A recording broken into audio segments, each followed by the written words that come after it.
Assalamualaikum warahmatullahi wabarakatuh. Waalaikumsalam warahmatullahi wabarakatuh. Yang terhormat Ibu Tumiati SPD SD selaku Ibu Kepala Sekolah SD Negeri Dadap Mulyo. Yang terhormat Bapak Andi Nur Sulistiawan SPD SD selaku CGP Angkatan 8 Kabupaten Rembang.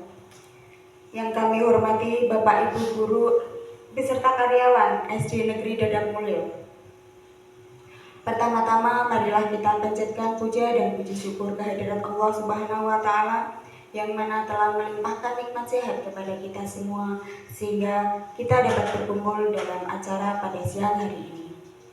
Kedua kalinya sholawat serta salam senantiasa tercurahkan kepada junjungan kita Nabi besar Muhammad SAW yang kita nantikan syafaatnya di hari yaumul kiamah. Bapak Ibu sekalian, perkenankanlah saya menyampaikan susunan acara pada siang hari ini. Acara yang pertama yaitu pembukaan, acara yang kedua yaitu sambutan-sambutan, acara yang ketiga penyampaian diseminasi modul 1.4 budaya positif, dan acara yang keempat yaitu penutup. Menginjak acara yang pertama yaitu pembukaan, marilah kita buka acara pada siang hari ini dengan bacaan basmalah. Acara yang kedua yaitu sambutan dari Ibu Kepala Sekolah SD Negeri Dadap Mulyo. Kepada beliau Ibu Tumiati SPD SD, waktu dan tempat dipersilakan.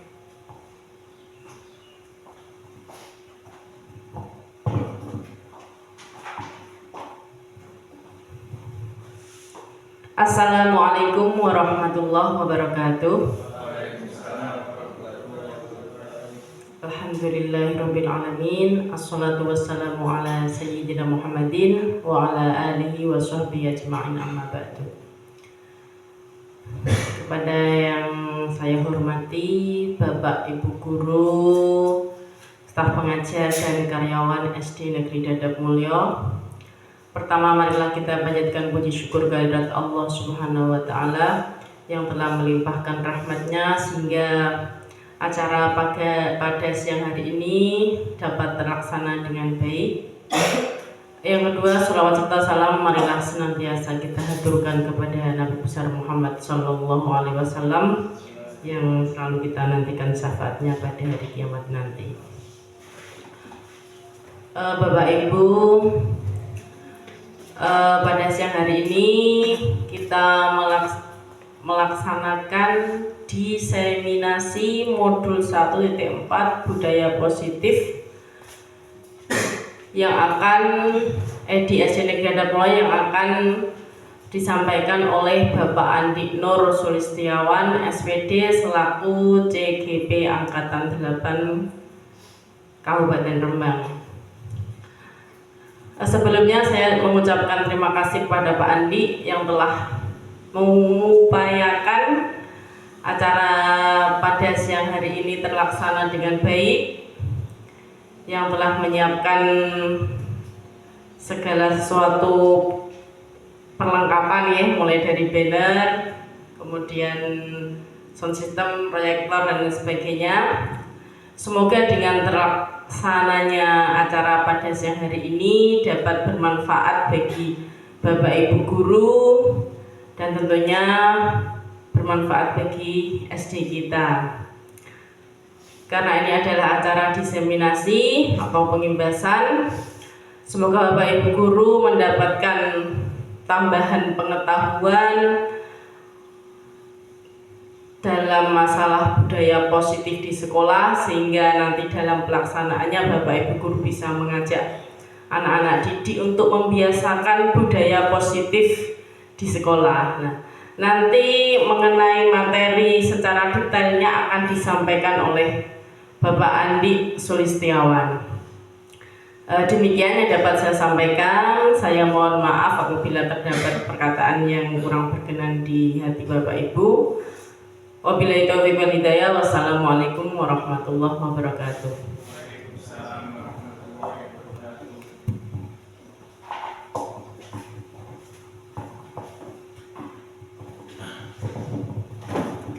Terima kasih. Acara yang ketiga yaitu diseminasi modul 1.4 budaya positif yang akan disampaikan oleh Bapak Andi Nur Sulistiawan, SPD. Kepada beliau waktu dan tempat dipersilakan.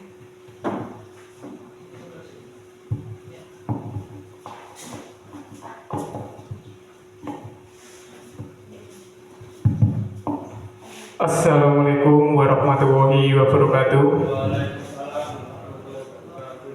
Yang saya hormati Ibu Kepala SD Negeri Dadap Mulyo, Ibu Tumiati, dan serta Bapak Ibu Guru yang telah hadir dalam undangan ini dalam acara diseminasi budaya positif.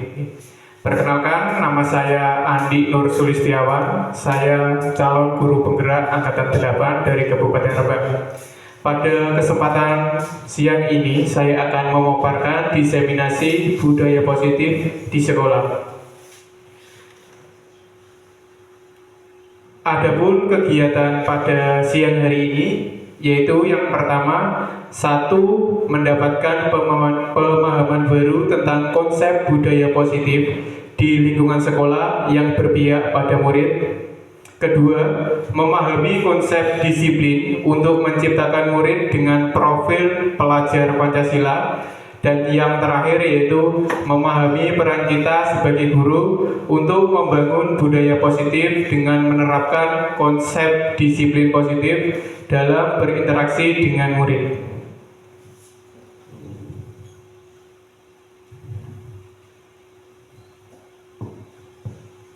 Sebagai pengantar Bapak Ibu, filosofi pendidikan menurut Ki Hajar Dewantara yaitu tujuan pendidikan itu menuntun segala kekuatan kodrat yang ada pada anak-anak agar mereka mencapai keselamatan dan kebahagiaan yang setinggi-tingginya, baik sebagai manusia maupun anggota masyarakat. Di sini Ki Hajar Dewantara juga mengibaratkan seorang guru ini adalah seorang petani atau sebagai pekebun, dan siswa ini adalah sebagai benihnya. Dan di sekolah ini adalah tempat persemaian benih-benih kebudayaan. Di sekolah ini jadi diibaratkan sebagai ladang yang ditanami oleh seorang petani. Benihnya siapa? Benihnya yaitu murid-murid. Sedikit gambaran, jika seorang petani ini menanam jagung, kira-kira perlakuannya berbeda atau tidak? Menanam jagung dengan padi pasti berbeda. Begitupun juga dengan anak. Setiap anak ini memiliki bakat atau minat yang berbeda-beda. Jadi kita sebagai guru diharapkan kita bisa memenuhi kebutuhan murid sesuai dengan kodrat yang dimiliki oleh murid tersebut. Selanjutnya, Bapak Ibu, benar atau tidak? Yang pertama, hukuman dapat mendisiplinkan anak. Benar atau tidak, Bapak Ibu? Tidak. Kedua, pemberian hukuman dengan hal positif dapat meningkatkan disiplin anak. Setuju atau tidak? Ketiga, memberi penghargaan dapat meningkatkan motivasi belajar anak. Setuju? Sekarang kita akan mengulas ketiga kalimat tersebut. Nanti Bapak Ibu bisa merefleksikan di akhir sesi. Selanjutnya, di dalam budaya positif kita mempelajari ada 6, yaitu yang pertama disiplin positif dan nilai-nilai kebijakan universal. Kedua ada teori motivasi, hukuman, penghargaan, dan restitusi. Ketiga ada keyakinan kelas. Keempat ada kebutuhan dasar manusia dan dunia. Kelima ada restitusi, 5 posisi kontrol. Dan yang terakhir ada restitusi, segitiga restitusi. Untuk yang pertama yaitu disiplin positif dan nilai kebajikan universal, ini ada 3. Yang pertama ini ada makna kontrol berdasarkan teori kontrol dari Dr. William Glasser serta miskonsepsi yang terjadi di kehidupan sehari-hari. perubahan paradigma stimulus respon kepada teori kontrol. Kedua, makna disiplin positif, mengamati penerapannya di lingkungannya, serta kaitan teori kontrol dengan 3 motivasi perilaku. Dan yang terakhir adalah pentingnya memilih dan menuntun nilai-nilai kebajikan yang akan diyakini dan disepakati seluruh warga sekolah sehingga kelak tercipta sebuah budaya positif. Selanjutnya, Bapak Ibu coba berpasangan dengan teman sebangkunya. Di sini ada Anda dan teman Anda akan melakukan kegiatan coba buka. Anda adalah A. Tugas Anda adalah mengepalkan salah satu tangan Anda. Coba bayangkan bahwa Anda menyimpan sesuatu yang sangat berharga. Kemudian Anda perlu menjaga benda tersebut sekuat tenaga Anda karena begitu pentingnya untuk kehidupan Anda. Kira-kira Bapak Ibu sebagai A itu menyimpan sesuatu yang sangat berharga. Kemudian rekan teman sebangkunya itu adalah mencoba dengan cara membujuk teman sebangkunya untuk membuka kepalan tangan.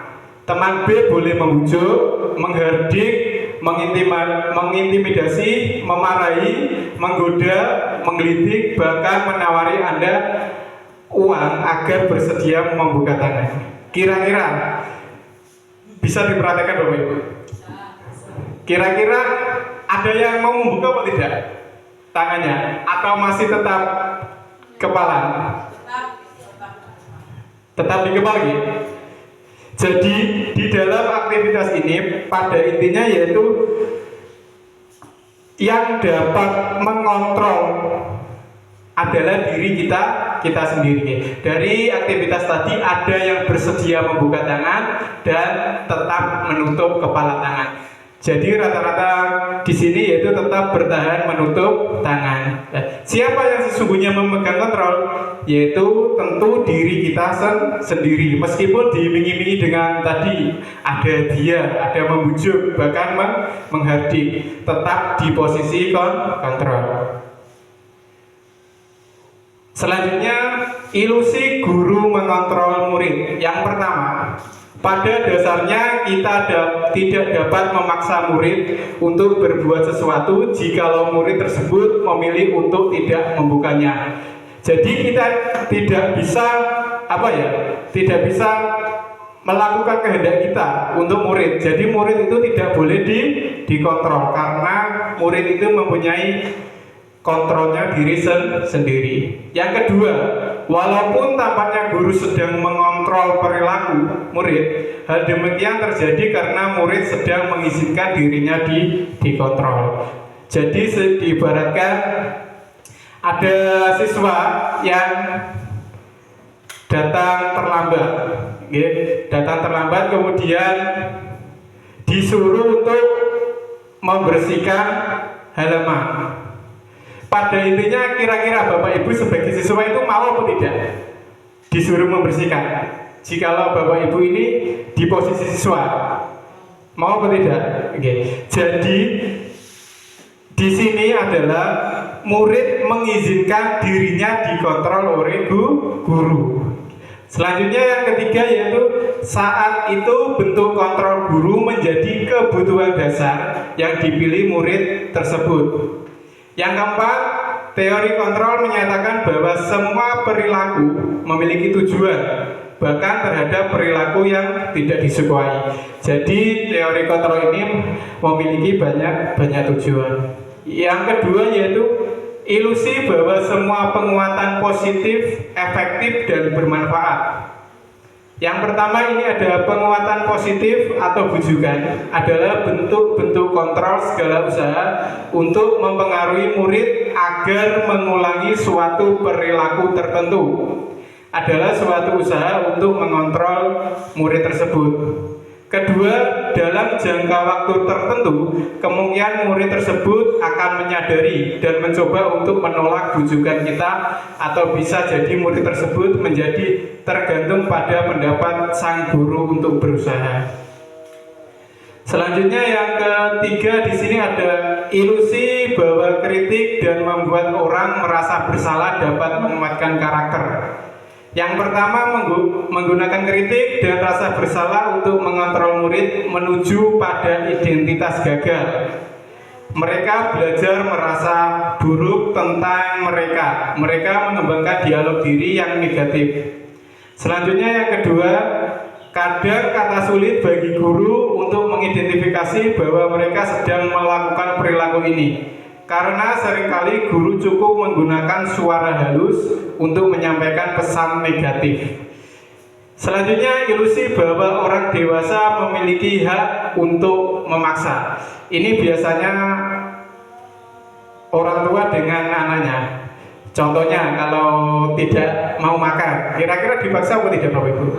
Ya, tetap dipaksa. Jadi di sini yang pertama, banyak orang dewasa yang percaya bahwa mereka memiliki tanggung jawab untuk membuat murid-murid berbuat hal tertentu. Kedua, apapun yang dilakukan dapat diterima selama ada sebuah kemajuan berdasarkan sebuah pengukuran kinerja. Pada saat itu pula orang dewasa akan menyadari bahwa perilaku memaksa tidak akan efektif untuk jangka waktu panjang dan sebuah hubungan permusuhan akan terbentuk.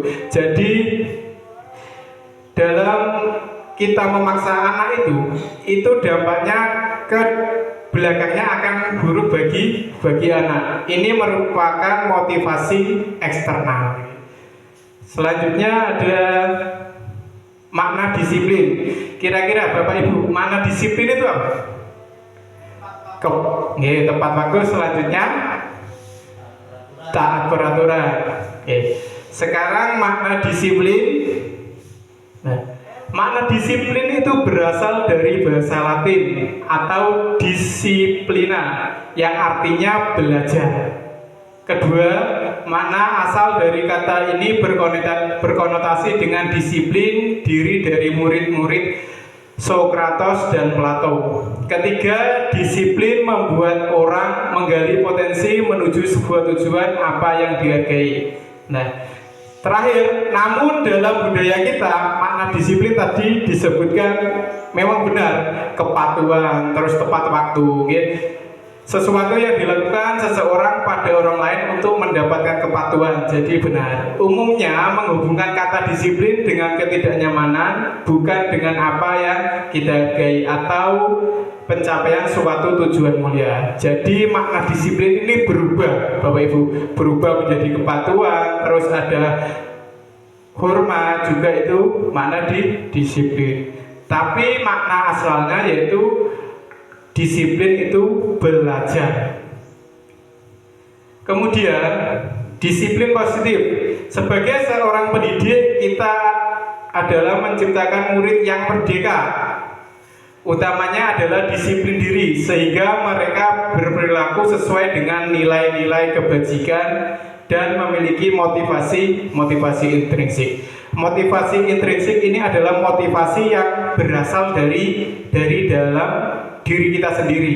Contohnya, kalau tidak belajar, kalau anak itu mempunyai motivasi intrinsik, pasti dia akan setidaknya menyesal mendapat ulangan yang buruk, pasti menyesal. Kalau motivasi eksternal, ini adalah motivasi dari luar. Contohnya di kelas 1. Di kelas 1 gurunya Bu Enda. Kalau tidak ada Bu Enda, muridnya rame. Berarti yang ditakuti siapa? Bu Enda. Ini termasuk motivasi eksternal. Selanjutnya, disiplin positif merupakan salah satu cara penerapan disiplin yang bertujuan untuk menumbuhkan kesadaran serta memberdayakan anak untuk melakukan sesuatu tanpa sogokan, ancaman, dan hukuman atau tanpa intimidasi dari orang lain. Selanjutnya di sini ada penerapan disiplin positif. Yang pertama, menciptakan lingkungan yang positif. Jadi setiap warga sekolah dan pemangku kepentingan perlu saling mendukung, menghayati dan menerapkan nilai-nilai kebajikan yang telah disepakati bersama. Jadi di sini diharapkan kita berkolaborasi antara stakeholder yang ada di lingkungan sekolah. Contoh, ada komite sekolah, terus ada kepala desa, ada pengawas, ada ibu kepala sekolah dan rekan-rekan guru serta karyawan. Kita harus berkolaborasi untuk menciptakan lingkungan yang positif. Kemudian tujuan mulia dari penerapan disiplin positif adalah agar terbentuknya murid-murid yang berkarakter. Jadi sekarang ini murid diharapkan sesuai karakternya, sesuai dengan profil pelajar Pancasila. Kemudian berdisiplin, santun, jujur, peduli, bertanggung jawab, dan merupakan pembelajar sepanjang hayat sesuai dengan standar kompetensi lulusan yang diharapkan. Sekarang kita masuk teori motivasi, hukuman, penghargaan, dan restitusi. Di sini ada 3. Yang pertama ada konsep teori motivasi, kedua ada hukuman dan penghargaan, ketiga ada pendekatan restitusi. Teori motivasi perilaku manusia ini ada motivasi eksternal, ada motivasi internal. Yang pertama yaitu untuk menghindari ketidaknyamanan atau hukuman. Apa yang terjadi jika saya tidak melakukannya? Contoh, ada seorang anak yang tidak melakukan piket kelas. Nah, apa yang terjadi? Pasti akan diberi sanksi oleh gurunya. Kemudian muridnya itu takut apa tidak, Bapak Ibu? Kira-kira? Jadi ini masih motivasi eksternal, motivasi dari luar, yaitu takut dengan gurunya. Selanjutnya, untuk mendapatkan imbalan dari orang lain atau institusi. Apakah yang akan saya dapatkan apabila saya melakukannya? Jadi di sini kita mengerjakan sesuatu itu apa yang didapatkan? Contohnya ada diberi penghargaan. Diberi penghargaan, contohnya ada biasanya kalau kelas rendah itu biasanya diberi permen, diberi jajan. Nah, itu contoh penghargaan. Apa yang akan saya dapatkan? Tadi mendapatkan permen atau jajan, dia baru mengerjakan dengan sungguh-sungguh. Kalau tidak mendapatkan itu, apa yang terjadi, Bapak Ibu? Mereka hanya mengerjakan seadanya, dan itu motivasi eksternal, yaitu berupa hadiah atau penghargaan. Yang ketiga, ini ada motivasi internal, yaitu untuk menghargai diri sendiri. Saya akan menjadi orang yang seperti apa? Nah, di sini adalah motivasinya berasal dari diri kita sendiri, dari murid kita sendiri. Contohnya ada murid yang pada saat ulangan, dia itu tidak ingin mendapatkan nilai jelek. Dia itu belajar dengan sungguh-sungguh. Itu adalah contoh dari motivasi internal. Selanjutnya, jadi kita yang seperti apa? Hukuman, imbalan, menghargai diri sendiri. Jadi kita masih berupaya di sini, Bapak Ibu, murid ini menghargai diri sendiri. Meskipun perubahan itu tidak langsung terjadi, tapi sedikit demi sedikit kita berusaha untuk menghargai diri kita sendiri, dan kita bisa menjadikan motivasi internal sebagai acuan murid kita. Selanjutnya di sini ada dihukum oleh penghargaan. Jadi biasanya Bapak Ibu ada beberapa guru ini yang memberikan penghargaan.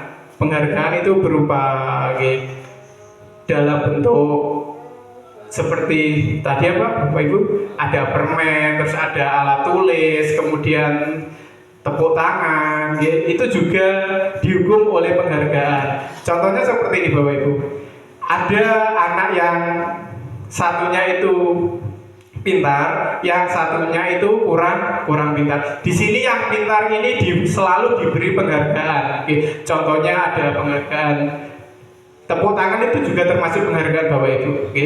Jadi yang anak orang pintar ini dia itu merasa, wah, saya tidak pernah diberi penghargaan oleh Bapak atau Ibu guru. Maka dia itu akan down. Dia merasa tidak pernah mendapat penghargaan. Bahwa penghargaan berlaku sama dengan hukuman. Dalam arti meminta atau membujuk seseorang melakukan sesuatu untuk memenuhi suatu tujuan tertentu dari orang yang meminta, membujuk, dorongan eksternal, dan ada faktor ketergantungan. Beberapa dampak dari pemberian penghargaan menurut Alficon 1993. Jadi penghargaan ini dampaknya kurang baik Bapak Ibu bagi murid kita. Kalau tidak diberi penghargaan, mereka tidak akan sungguh-sungguh. Kemudian selanjutnya di sini ada hukuman atau konsekuensi. Di sini ada 10 tindakan yang dilakukan oleh guru. Ya, yang pertama ini mencatat 100 kali di dalam buku kalimat saya tidak akan terlambat lagi karena terlambat ke sekolah. Kira-kira di sini hukuman atau konsekuensi Bapak Ibu? Yang poin 1 ini. Hukuman ya. Kedua, lari mengelilingi lapangan basket 2 kali karena terlambat hadir di sekolah. Hukuman. Ketiga, murid diminta untuk push up 15 kali karena tidak menggunakan topi saat upacara. Hukuman. Oke, selanjutnya yang keempat, menggantikan kertas tugas teman yang telah dicoret-coret. Konsekuensi. Selanjutnya kelima, membersihkan tumpahan air di meja tulis karena tersenggol pada saat belajar. Konsekuensi. Keenam, ada murid disuruh untuk tidak mengenakan sepatu seharian karena tidak menggunakan sepatu hitam di sekolah. Hukuman. Terakhir, di sini ada lari mengelilingi lapangan basket 12 kali karena terlambat 10 menit saat pelajaran olahraga. Hukuman atau konsekuensi Bapak Ibu? Kita coba cek jawabannya. Yang pertama benar hukuman, kedua juga benar hukuman, ketiga hukuman, keempat konsekuensi benar, kelima konsekuensi, keenam ini ada hukuman, ketujuh ada konsekuensi. Mungkin dari ketujuh ini ada yang merasa setuju Bapak Ibu? Dari ketujuh ini biasanya nomor 7 ini. Okay. Lari mengelilingi lapangan basket 2 kali karena terlambat 10 menit saat pelajaran olahraga. Jadi di nomor 7 ini sudah di pelajaran olahraga. Kalau sebelum pembelajaran itu biasanya dibuat yang namanya kesepakatan kelas. Di sini ada jika terlambat 10 menit maka mengelilingi lapangan basket 2 kali. Selanjutnya bisa juga terlambat 20 menit berapa kali, 30 menit berapa kali. Ini termasuk konsekuensi. Selanjutnya di sini ada identitas gagal. Yang pertama hukuman. Yang pertama menyakitkan. Jadi di sini saya setuju hukuman itu menyakitkan. Menyakitkan apa tidak Bapak Ibu? Jelas menyakitkan. Bahkan hukuman itu masih diingat dari kecil sampai dewasa itu pasti masih ingat ya. Saya dulu itu pernah waktu kelas 3 SMA itu pada saat saya tidak begitu les, saya itu dihukum oleh guru piketnya itu disuruh push up saksele pokoknya. Itu saya masih ingat sampai sekarang. Selanjutnya kedua ada tidak nyaman. Jadi pada saat dihukum pasti ada rasa tidak nyaman yang muncul. Ketiga ada murid takut, pasti dihukum itu takut murid itu. Keempat ada murid menyembunyikan kesalahan. Kenapa? Di sini murid menyembunyikan kesalahan karena murid tersebut itu takut dihukum. Dan terakhir ada murid rendah diri. Di sini ada penghargaan. Yang pertama ada tidak efektif. Ya contohnya yang diberi penghargaan itu hanya murid-murid tertentu. Kedua ada merusak hubungan. Tadi tadi adanya kecemburuan sosial antara murid yang mendapat penghargaan dan tidak mendapat penghargaan. Ketiga, mematikan kreativitas. Karena di sini dia itu hanya berpacu dengan penghargaan, hanya yang diperintahkan oleh guru. Jadi murid tersebut kreativitasnya akan mati karena hanya didasari oleh penghargaan. Keempat, ada menghakimi sistem ranking, dan kelima ada merampas hak menghargai diri sendiri. Selanjutnya di sini ada identitas sukses. Konsekuensi yang pertama itu ada penguatan jangka pendek. Yang kedua ada perlunya monitoring berkelanjutan. Jadi di sini perlunya diadakan monitoring atau pengawasan secara berkelanjutan. Yang ketiga ada stimulus respon. Keempat ada murid mematuhi peraturan. Dan terakhir ada kehilangan waktu untuk merenungi kesalahan. Yang kedua ada restitusi. Yang pertama murid bertanggung jawab atas perbuatannya. Jadi di sini contoh murid terlambat. Di sini murid akan bertanggung jawab kenapa dia itu terlambat. Yang kedua ada fokus pada pemecahan masalah jangka panjang. Jadi di dalam restitusi ini tidak mencari siapa yang salah, tapi di sini fokus dalam pemecahan masalah dalam jangka panjang. Jadi diharapkan dalam restitusi ini perlakuan yang kurang baik tidak berlanjut sampai besar nanti. Yang ketiga, murid menghormati dirinya dan orang lain. Selanjutnya ada teori kontrol, dan terakhir murid bersemangat memperbaiki kesalahannya. Jadi di sini murid tidak murid itu tidak mencari alasan, tapi dia itu memperbaiki kesalahan agar tidak terjadi di lain waktu. Selanjutnya keyakinan kelas. Mengapa tidak peraturan saja? Mengapa harus keyakinan kelas, Bapak Ibu? Contoh, di sini peraturan. Contoh kalau kita mengendarai sepeda motor, peraturannya salah satunya yaitu kita memakai helm. Nah, kira-kira yang membuat peraturan memakai helm itu siapa, Bapak Ibu? Polisi. Kita hanya menuruti peraturan tersebut. Kira-kira kita kalau melanggar peraturan tersebut, diri kita itu mangkel atau senang atau bagaimana, Bapak Ibu? Jadi peraturan itu pada intinya peraturan itu hanya dibuat oleh satu pihak. Kedua, mengapa harus keyakinan kelas? Jadi keyakinan kelas ini dibuat oleh kedua belah pihak. Salah satunya yaitu guru dengan murid. Jadi apabila murid melakukan kesalahan, mereka akan introspeksi dan dia itu tidak akan marah seperti Bapak Ibu tadi terkena tilang.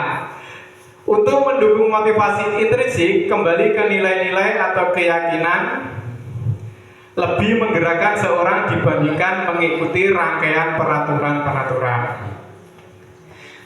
Kemudian di sini ada langkah-langkah kita dalam membuat keyakinan kelas. Langkah yang pertama yaitu kita bersama dengan murid kita gali peraturan apa yang biasanya terjadi di dalam kelas. Kita kelompokkan per murid itu. Yang pertama contoh, jangan datang terlambat. Kita tuliskan di papan tulis atau di buku. Kemudian dilarang membuang sampah sembarangan. Ketiga, dilarang bertengkar dengan teman. Dan keempat, tidak mencontek saat ulangan. Jadi di 4 peraturan ini harus disepakati antara guru dan murid. Kemudian setelah disepakati peraturan ini, kemudian kita rubah ke keyakinan kelas, yaitu menggunakan kata-kata yang positif. Yang pertama, jangan datang terlambat. Kita rubah dengan datang tepat waktu. Selanjutnya, dilarang membuang sampah sembarangan. Kita ganti menjaga kebersihan sekolah. Yang ketiga, dilarang bertengkar dengan teman. Kita ganti dengan hidup rukun dengan teman. Yang terakhir, tidak mencontek saat ulangan. Kita ganti dengan bersikap dengan jujur. Jadi kata-kata yang sudah didapat atau disepakati oleh murid kita ubah ke menjadi kata-kata positif, sehingga terbentuknya keyakinan kelas. Selanjutnya di sini ada kebutuhan dasar manusia. Setiap manusia pasti memiliki kebutuhan dasar. Kalau tidak terpenuhi kebutuhan dasar tersebut, maka manusia tersebut bisa berbuat positif atau negatif. Yang pertama yaitu kebutuhan dasar untuk bertahan hidup. Jadi di sini manusia pasti mempunyai kebutuhan bertahan hidup. Salah satunya yaitu kita perlu makan, kita perlu minum, kita perlu menjaga kesehatan. Nah, di sini pasti kita sebagai manusia ini memiliki kebutuhan yang pertama yaitu bertahan hidup. Contoh saja di kelas kita ada satu anak. Di sini anak tersebut itu belum sarapan atau perutnya itu lapar. Kira-kira anak tersebut ramai apa tidak, Bapak Ibu? Pengen istirahat apa tidak? Nah, murid tersebut pengen istirahat karena apa? Karena memenuhi kebutuhan dasarnya yaitu bertahan hidup dengan cara makan. Selanjutnya kasih sayang dan rasa diterima.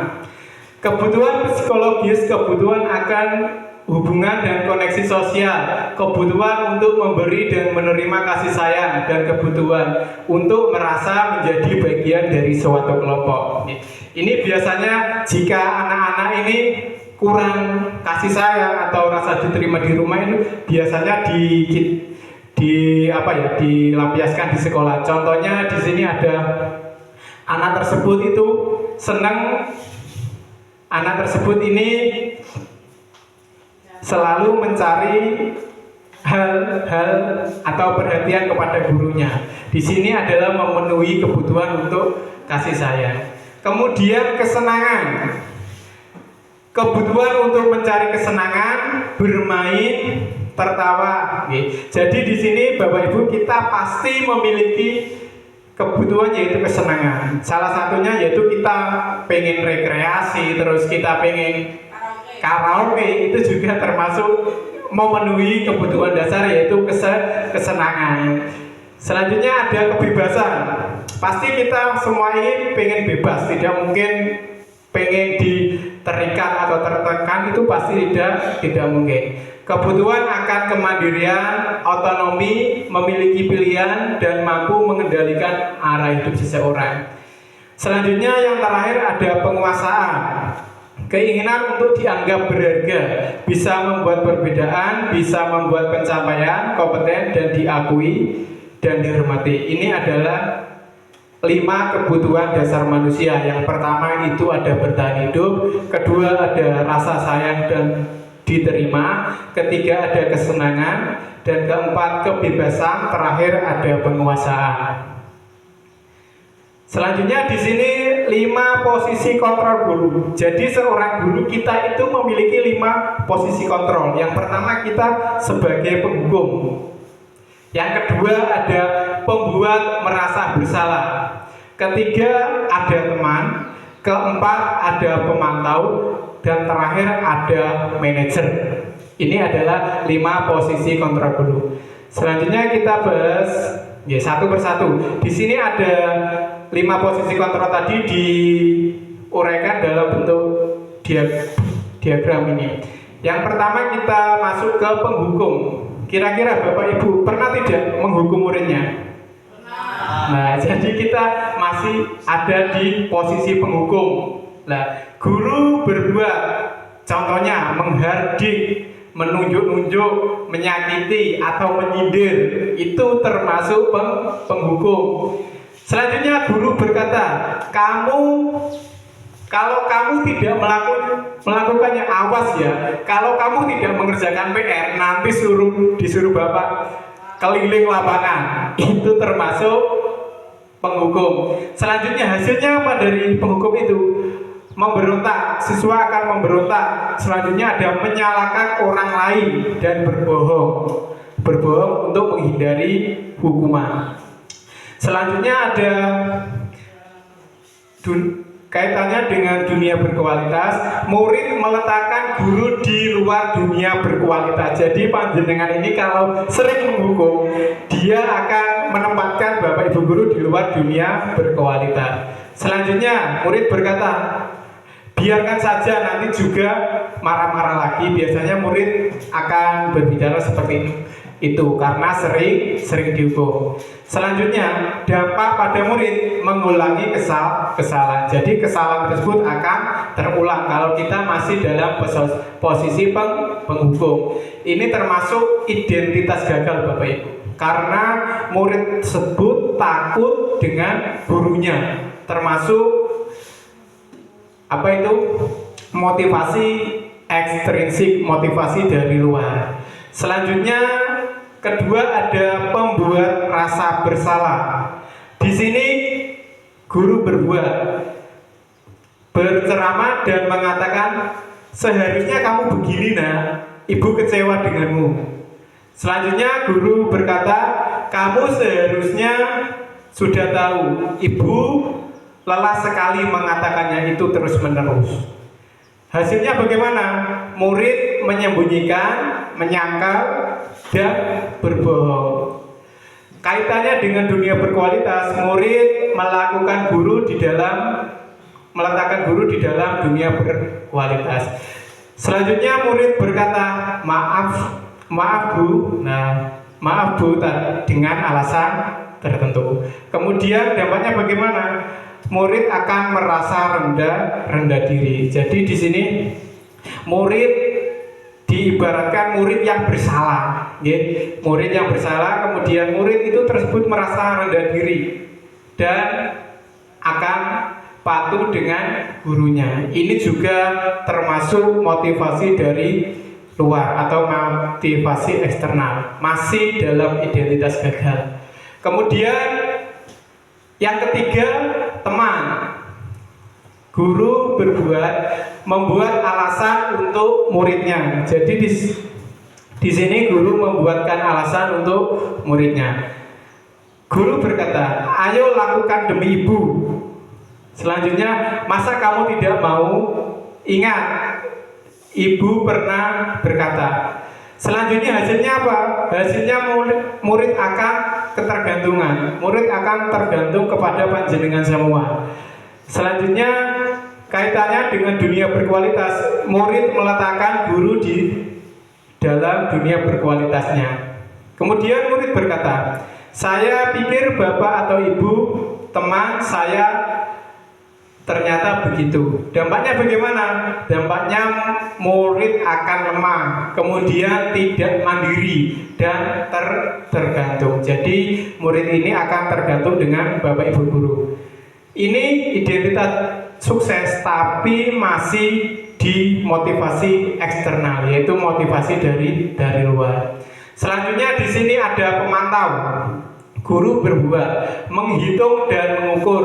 Contohnya di sini ada murid yang datang ke sekolah jam 7.10. Di sini guru mengingatkan, kamu datang jam berapa nak? Jam 7.10. Jadi di sini diukur. Jadi datangnya itu jam 7.10. Kira-kira terlambat atau tidak?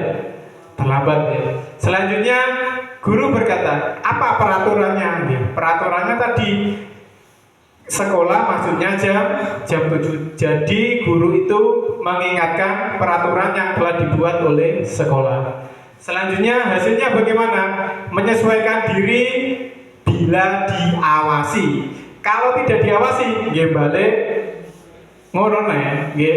Contohnya kelas muridnya Bu Atika, kalau tidak ada Bu Atika rame. Itu guru sebagai pemantau. Selanjutnya hasilnya bagaimana? Hasilnya sudah. Kemudian kaitan dengan dunia berkualitas, yaitu murid melibatkan guru di dalam dunia berkualitas. Selanjutnya murid berkata, berapa banyak bintang yang saya peroleh. Jadi ini masuk tadi dalam penghargaan. Selanjutnya, berapa halaman yang harus saya tulis. Dampaknya bagi murid, murid menitik beratkan pada emosional atau hadiah. Jadi dampaknya kalau murid tidak diberi hadiah, murid tersebut akan tidak melakukan hal-hal yang positif. Ini identitas sukses tapi masih menggunakan motivasi eksternal dari luar. Kemudian yang kita impikan Bapak Ibu yaitu kita sebagai manajer ini termasuk identitas sukses dan motivasinya intrinsik, motivasi dari dalam diri. Guru berbuat mengajukan pertanyaan. Jadi diajukan pertanyaannya, tadi muridnya terlambat. Kenapa kamu terlambatnya? Nah, apa yang menjadi alasan kamu terlambat? Di sini digali pertanyaannya agar murid menyadari kesalahannya. Selanjutnya guru berkata, apa yang kita yakini? Jadi setelah membuat kesepakatan kelas itu diyakini, yang diyakini apa? Datang tepat waktu. Berarti kita melanggar keyakinan kelas yang kita buat. Selanjutnya hasilnya bagaimana? Menguatkan pribadi, kaitan dengan dunia berkualitas. Murid akan meletakkan diri kita di dunia berkualitasnya. Selanjutnya murid berkata, bagaimana caranya saya bisa memperbaiki keadaannya? Jadi di sini murid ini berusaha untuk mencari solusi agar bisa memperbaiki kesalahan yang telah dibuat. Selanjutnya dampak bagi murid. Murid akan mengevaluasi dirinya dan berupaya tidak mengulanginya lagi. Selanjutnya ada restitusi Bapak Ibu. Restitusi ini merupakan proses menciptakan kondisi bagi murid untuk memperbaiki kesalahan mereka sehingga mereka bisa kembali pada kelompok mereka dengan karakter yang kuat. Jadi di sini restitusi ini memperbaiki kesalahan, tidak sehingga mereka bisa kembali pada kelompoknya. Jadi mereka kembali ke kelompoknya itu menjadi identitas yang sukses atau identitas yang berhasil, tidak dikembalikan setelah melakukan pelanggaran dihukum atau diberi apalagi. Itu akan menumbuhkan motivasi eksternal dan identitas gagal. Selanjutnya restitusi juga adalah proses kolaboratif yang mengajarkan murid untuk mencari solusi. Jadi di sini restitusi ini memecahkan solusi. Solusinya dari mana? Solusinya digali dari muridnya. Murid menemukan solusinya sendiri. Di sini guru hanya sebagai fasilitator atau fasilitator dan membantu murid berpikir tentang orang seperti apa yang mereka inginkan, tujuan mulia, dan bagaimana mereka harus memperlakukan orang lain. Ini menurut Kelsom Gosen tahun 1996. Kemudian di sini ada 9 ciri restitusi. Yang pertama itu bukan untuk menebus kesalahan. Jadi di sini tidak untuk menebus kesalahannya, namun untuk belajar dari kesalahan supaya kesalahan tersebut tidak diulangi lagi. Kedua, memperbaiki hubungan. Ketiga, tawaran bukan paksaan. Jadi ditawari bagaimana cara menyelesaikan masalahnya, tidak dipaksa oleh gurunya.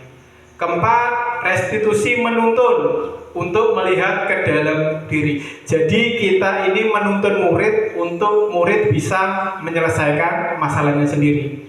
Selanjutnya yang kelima, restitusi mencari kebutuhan dasar untuk mendasari tindakan. Jadi kita gali kebutuhan dasar apa yang belum dipenuhi oleh siswa, kita gali untuk menyelesaikan masalah tersebut. Keenam, restitusi diri adalah cara yang paling baik. Ketujuh, restitusi fokus pada karakter bukan tindakan. Kedelapan, restitusi fokus pada solusi. Jadi fokusnya pada solusi Bapak Ibu. 9. Restitusi mengembalikan murid yang berbuat salah pada kelompoknya. Di sini selanjutnya ada segitiga restitusi. Di dalam segitiga restitusi ini ada 3 langkah. Yang pertama yaitu menstabilkan identitas. Kemudian ada validasi tindakan yang salah, dan yang terakhir adalah menanyakan keyakinan kelas. Yang pertama, menstabilkan identitas. Kita semua akan melakukan hal untuk kita lakukan. Yang kedua, validasi tindakan yang salah. Teori kontrolnya, semua perilaku memiliki alasan. Jadi alasannya apa kok terlambat? Alasannya apa kok tidak mengerjakan PR? Selanjutnya, menanyakan keyakinan. Jadi kita tanyakan kesepakatan kelas yang kita buat itu harus kita terapkan. Di sini yang pertama kita bahas tentang menstabilkan identitas. Kalimat yang biasa digunakan, yang pertama, berbuat salah tidak apa-apa. Contoh seperti ini, ada murid yang datang terlambat. Kira-kira Bapak Ibu apakan? Diamu atau diapakan? Ditanya gitu. Nah, di sini yang pertama yaitu menstabilkan identitas. Kalau murid itu sudah terlambat, itu masuknya identitas gagal. Bagaimana kita masuk ke identitas sukses? Di sini ada, berbuat salah itu tidak apa-apa. Bapak atau Ibu guru juga pernah melakukan kesalahan. Nah, di sini kita mencari solusi agar kita dapat menyelesaikan masalah. Kemudian, di situ dengan kata-kata itu murid tersebut akan menjadi identitas sukses. Kedua, tidak ada manusia yang sempurna. Ketiga, saya juga pernah melakukan kesalahan seperti itu. Yang keempat, kita bisa menyelesaikan ini. Kelima, Bapak atau Ibu tidak tertarik mencari siapa yang salah. Jadi Bapak Ibu guru tidak tertarik mencari siapa yang salah, tapi tertarik untuk menyelesaikan masalah atau mencari solusi. Selanjutnya, kamu berhak merasa begitu. Di sini contoh seperti ini, ada anak yang mencubit temannya, dipanggil ke kantor. Kalau mencubit, kamu untung saja kamu hanya mencubit, tidak memukulnya. Ya, itu membuat anak menjadi identitas sukses. Yang terakhir, apakah kamu sedang menjadi teman yang baik buat dirimu sendiri? Nah, ini adalah kalimat yang digunakan dalam tahap pertama, yaitu menstabilkan identitas. Jadi di sini identitasnya distabilkan dulu, dari identitas gagal menjadi identitas sukses.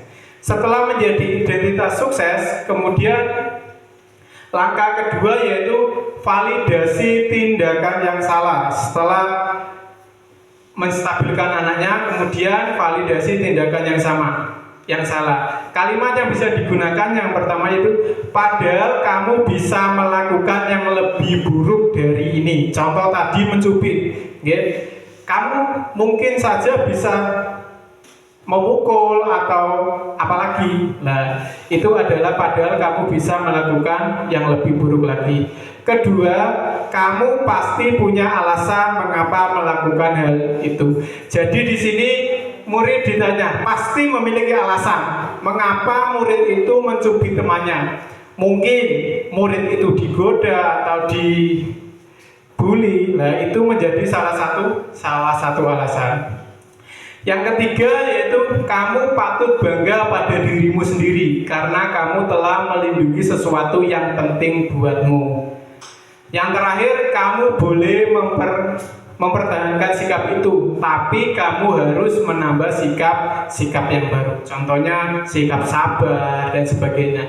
Ini termasuk validasi tindakan yang salah. Yang terakhir yaitu, di sini menanyakan keyakinan. Nah, kalimat yang bisa digunakan itu adalah apa yang kita percaya sebagai kelas atau keluarga. Jadi di sini keyakinan kelas apa yang dilanggar. Contohnya datang terlambat. Jadi keyakinan yang dilanggar yaitu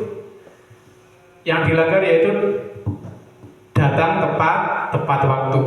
Kemudian, apa nilai-nilai umum yang telah disepakati? Ini sesuai dengan keyakinan kelas. Selanjutnya yang ketiga, apa bayangan kita tentang kelas yang ideal? Jadi kita tanyakan kepada murid, bayangan kelas yang seperti apa yang mereka inginkan. Selanjutnya, kamu mau jadi orang yang seperti apa? Kita tanya, dia itu mau jadi orang seperti apa? Mungkin itu ada diseminasi yang saya lakukan. Monggo Bapak Ibu ada tanggapan atau ingin bertanya, monggo dipersilakan. Bu Wantika ingin ditanyakan?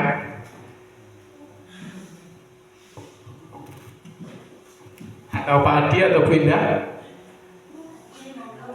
Pak Adi, nggih.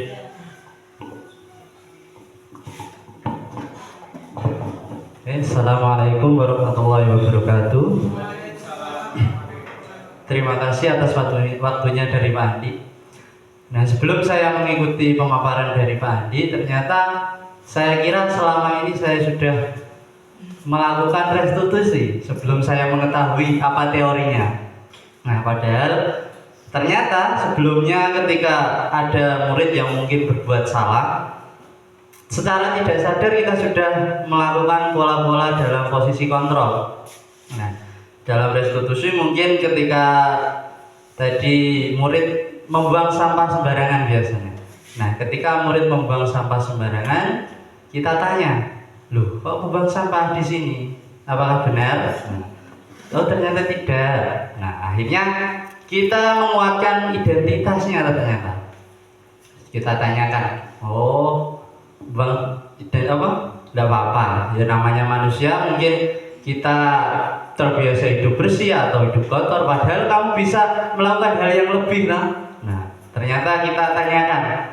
Kemudian selanjutnya kita juga menguatkan menstabilkan identitas, kemudian menanyakan keyakinan dalam kelas, karena sebelumnya sudah mungkin kesepakatan dalam kelas. Nah, kesepakatan dalam kelas sebagaimana peraturan tadi dirubah dengan kalimat positif, yaitu mungkin salah satunya menjaga kebersihan kelas. Nah, ternyata ketika membuang sampah sembarangan, ternyata tidak sesuai dengan keyakinan yang kita yakini bersama di dalam kelas. Maka kita tanyakan solusinya. Nah, bagaimana? Ternyata si anak baiknya kita arahkan untuk mencari solusi sehingga terbangun motivasi intrinsik dari dirinya sendiri.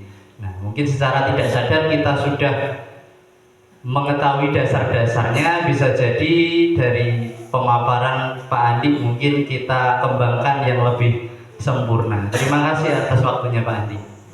Assalamualaikum warahmatullahi wabarakatuh. Ini tentang posisi kontrol guru. Di sini kan ada 5 posisi kontrol guru. Penghukum, pembuat rasa bersalah, teman, pemantau, dan manajer. Secara tidak langsung di dalam kelas saya malah banyak melakukan yang penghukum. Contohnya, misalkan kalau anak-anak rame, saya biasa seperti ini. Ayo antar, nanti kalau tidak istirahat. Nah, ternyata itu salah satu posisi kontrol guru sebagai penghukum yang hasilnya akan membuat siswa itu berbohong, menyalahkan orang lain, bahkan memberontak. Nah, setelah mendapatkan materi dari Pak Andi ini, semoga kedepannya saya bisa menjadi guru yang bisa menjadi teman atau bahkan bisa menjadi manajer untuk mereka. Sekian. Assalamualaikum warahmatullahi wabarakatuh. Waalaikumsalam warahmatullahi wabarakatuh. Assalamualaikum warahmatullahi wabarakatuh. Waalaikumsalam. Tadi kan misalnya ya Pak Andi, di dalam kelas sudah dibuat konsekuensi atau kesepakatan, tapi anak itu masih sering melanggar. Bagaimana solusinya Pak Andi? Terima kasih atas tanggapan dan pertanyaan yang sangat luar biasa dari Bapak Ibu Guru. Yang pertama saya akan menanggapi dari tanggapan dari Bapak Supriyadi. Memang benar Pak, kita secara tidak langsung itu kita sudah melakukan praktek segitiga restitusi. Oke, di situ ada 3 langkah. Mungkin ada beberapa langkah yang tidak dikerjakan atau kurang. Dan kita belum mengetahui kalau itu termasuk langkah dari segitiga restitusi. Setelah mendapatkan materi ini berarti sudah tercerahkan Pak Di tentang apa itu segitiga restitusi.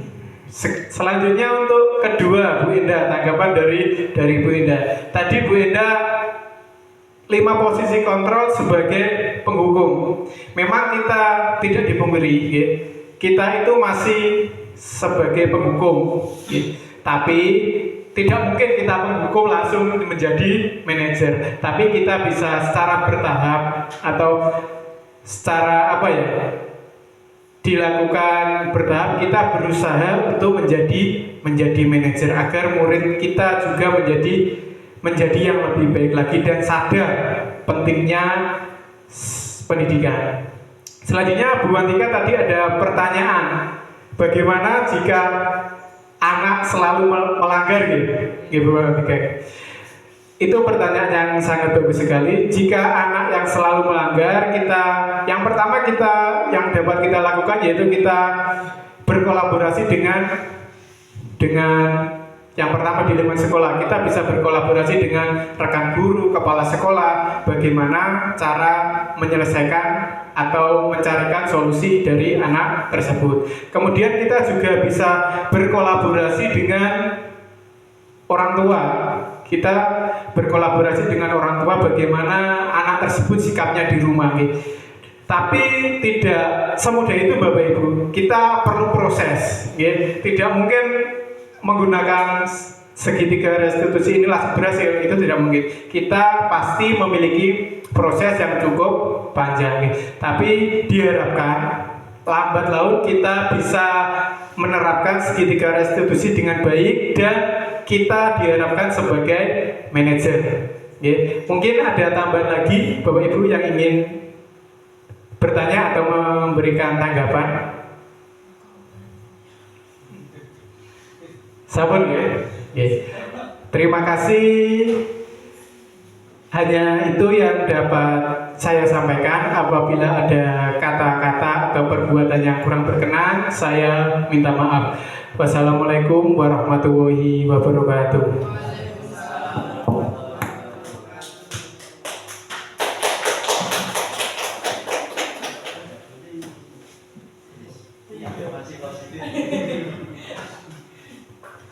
Terima kasih kami ucapkan kepada Pak Andi.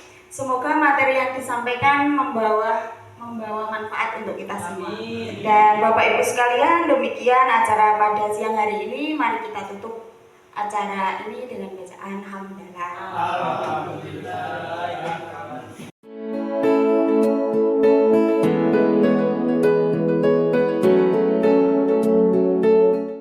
Selamat pagi anak-anak. Assalamualaikum warahmatullahi wabarakatuh. Bagaimana liburan kemarin? Baik ya? Senang? Liburan ini kurang tidak? Kurang berapa hari? Kurang 3 hari atau 3 hari? Liburan atau 3 minggu? Pada kesempatan kali ini sebelum kita masuk dalam pembelajaran, kita akan membuat yang namanya kesepakatan kelas. Kesepakatan kelas itu adalah kesepakatan yang kita sepakati antara Pak Andi dan kalian. Kalian tulis kesepakatan kelas. Contohnya di kelas itu tidak boleh apa ya? Contohnya dilarang bermakan. Kemudian apa lagi? Di kelas itu tidak boleh apa? Kira-kira? Tidak boleh makan. Terus apa lagi? Di kelas tidak boleh apa? Membuang sampah sembarangan. Kemudian apa lagi? Itu adalah contoh kesepakatan kelas. Jadi kesepakatan kelas itu dibuat kalian terus kita sepakati. Itu namanya kesepakatan kelas. Sekarang kalian tulis apa yang kalian inginkan di dalam kelas ini, Contohnya Tidak boleh makan di dalam kelas. Oke. Contoh lain ada, oke. Sekarang ditulis di lembar baliknya, oke.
Di sini kita telah membuat kesepakatan, yaitu di sini sudah Pak Andi kelompokkan sesuai dengan kesepakatan yang kalian buat. Di sini ada 1, 2, 3, 4, 5, 6. Di sini ada 6 keyakinan kelas yang kita buat bersama-sama.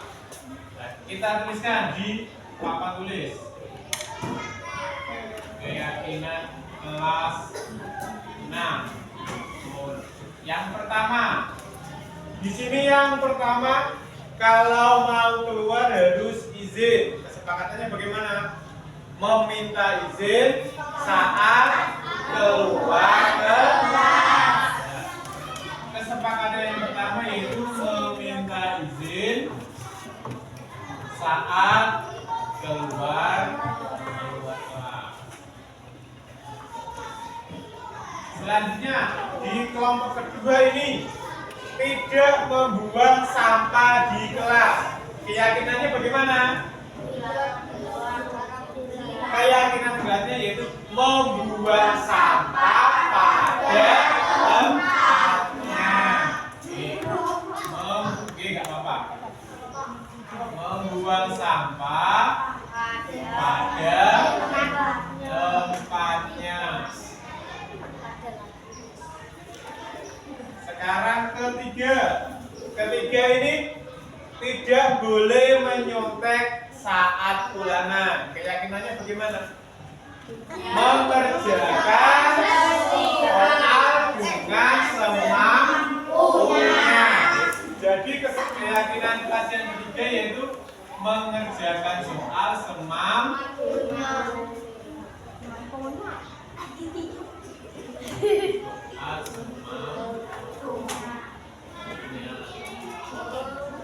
Selanjutnya yang keempat.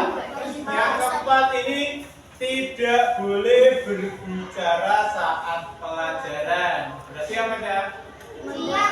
Mendengarkan saat pelajaran.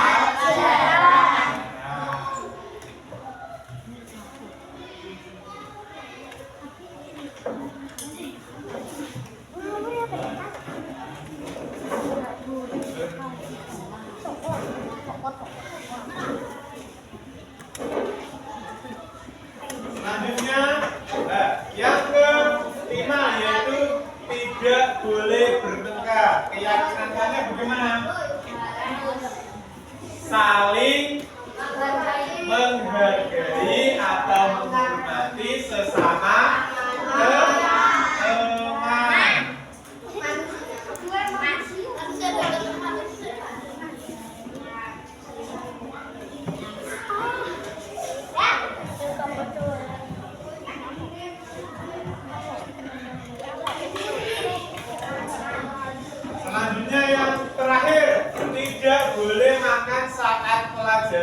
Keyakinan kelasnya bagaimana? Makan saat jam istirahat. Makan saat jam istirahat. Jadi kelas 6 ini memiliki keyakinan yang kita buat bersama-sama, gitu. Yang pertama yaitu